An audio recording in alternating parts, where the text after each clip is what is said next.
Mr. Henderson adjusted his glasses, eyeing the bulletin board where Ms. Whitlock's new attendance policy was prominently displayed.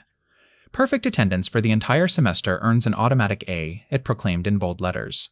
His students had already groaned collectively when the principal introduced this new incentive during Monday's assembly. Now, as flu season began, he could see the writing on the chalkboard. Literally 6 students would attend school regardless of condition. By Wednesday, the classroom was half empty with legitimate sick calls. Ms. Whitlock stormed in during third period, her face flushed with anger. "I've received too many absence excuses. Starting tomorrow, doctor's notes will be required for any absence without a 48-hour notice. No exceptions." Students exchanged worried glances. One brave student raised a hand. "Principal, this seems unfair for sudden illnesses." Whitlock's eyes narrowed. "Rules are rules, young lady. Prepare accordingly." The tension in the room became almost tangible.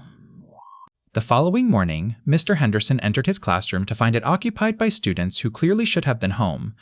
One girl was pale and sweating, another boy was coughing violently into his elbow, and a third was sniffling every few seconds.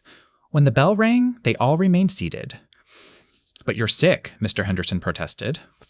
The girl with the fever smiled weakly. Principal Whitlock said no exceptions without doctor's notes. Mine scheduled for Friday. For the rest of the week, his classroom became a ward of contagion, students coughing and sneezing their way through lessons while refusing to leave.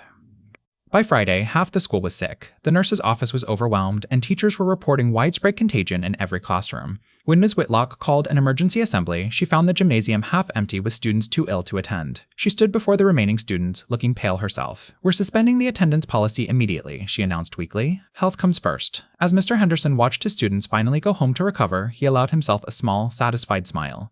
Sometimes the best lessons are learned through recover. He allowed himself a small, satisfied smile. Sometimes the best lessons are learned through intend.